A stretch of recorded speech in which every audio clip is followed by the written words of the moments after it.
Big 12. Is there any way they can salvage this conference, or is it just kind of destined to dissolve at this point? I think what they're hoping for is that they can somehow keep together until 2025, because they realize if their remaining members, decide to find their own avenue, if they decide to break apart and go somewhere else, then the whole thing just blows apart. And that's kind of what Texas and Oklahoma are hoping happens. At this point, they have to wait till 2025, where they have to pay close to, I think it's $80 million a piece, for an exit fee.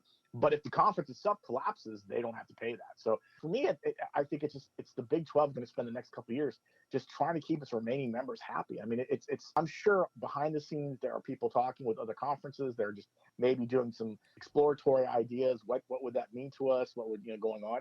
And I think the other thing too is it's not a given that these other conferences were just going to grab Big 12 schools and add them to their conferences. I mean, there's not saying ACC could say, hey, we're fine where we are right now. We're not going to reach out and get, like, let's say, a West Virginia or someone else. We feel like we're in the best spot we can be right now. They don't add enough to us, or the Pac-12 or whoever. So, I mean, I think right now, if you're the Big 12, you're just hanging on by a thread. You're just hoping maybe somehow you can find a way to make it work, or you decide, listen, we got to add some schools from the group of fives, and we got to hope maybe we can build enough cachet and enough, make an attractive enough package that ESPN still wants to spend money with, or Fox or whoever it is. That was kind of the sad part, Matt, of that Athletic article that came out on Friday, just talking about that potential Big Ten, ACC, Pac-12 alliance. None of them were really interested in kind of picking apart and picking off some of the Big 12 schools, which has to be a little depressing for some of them.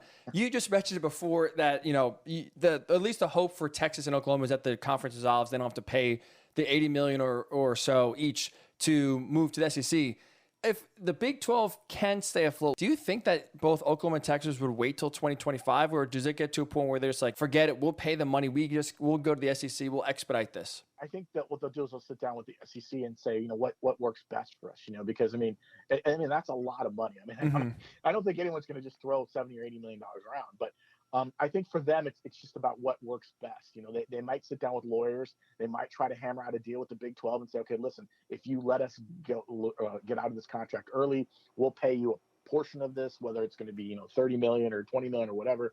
That way we maybe can get out a couple of years earlier. They would love to go in next year. Believe me, I'm sure they're thinking to themselves, the sooner we get in the SEC, the sooner we get in the SEC network, it's much better. No one wants to be a lame duck, and you're going to be a lame duck for a couple of years. Where basically the rest of the league looks at you like you're the one leaving.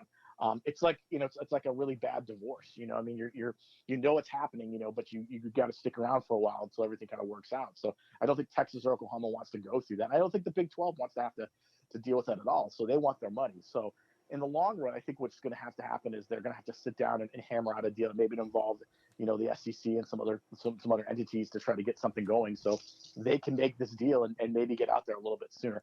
I'm just not sure if that's going to happen. It may happen.